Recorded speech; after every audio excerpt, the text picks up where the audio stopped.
So I want to make a video in response to Celius, who is an anti-MRA TikToker who criticized one of my videos. I made a video saying how MRAs are very often criticized for talking about men's issues, and were called misogynists simply for being MRAs and trying to talk about the issues that men face. Celius made this response.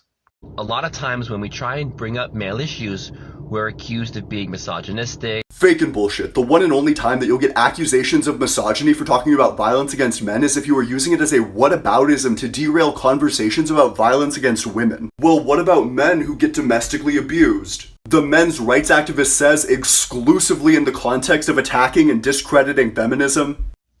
Okay, first of all, no, it's not bullshit. And don't tell me what my experiences are, because I think I would know more than you.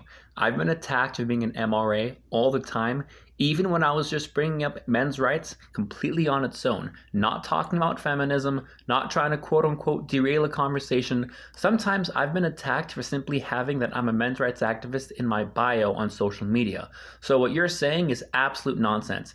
MRAs are attacked all the time, even when all we're doing is talking about men's rights in our own spaces without attacking feminism whatsoever. So that is blatantly BS. The second objection I have is his point about whataboutism. Take a look again. Of misogyny for talking about violence against men is if you are using it as a whataboutism to derail conversations about violence against women. Well, what about men who get domestically abused? Well, yeah, because what if you have a law on domestic violence that discriminates against male victims? Why wouldn't it be fair to say, well, hey, what about male victims? They're being discriminated against. They're being left out. They're being excluded. And this is the problem I have with the whole argument about whataboutism. It's completely valid to say, hey, what about this thing that's being left out of the conversation if in fact it's being left out of the conversation? If people are being excluded, if people are being discriminated against, it's perfectly fair to say, well, hey, what about us? What about them? When you think about it, isn't that exactly what feminism was always about? Saying, hey, what about women's right to vote? What about women's rights? And that's perfectly fair. So his arguments are totally nonsense, and it shows a complete lack of understanding of the men's rights movement. No offense, but just wanted to put that out there.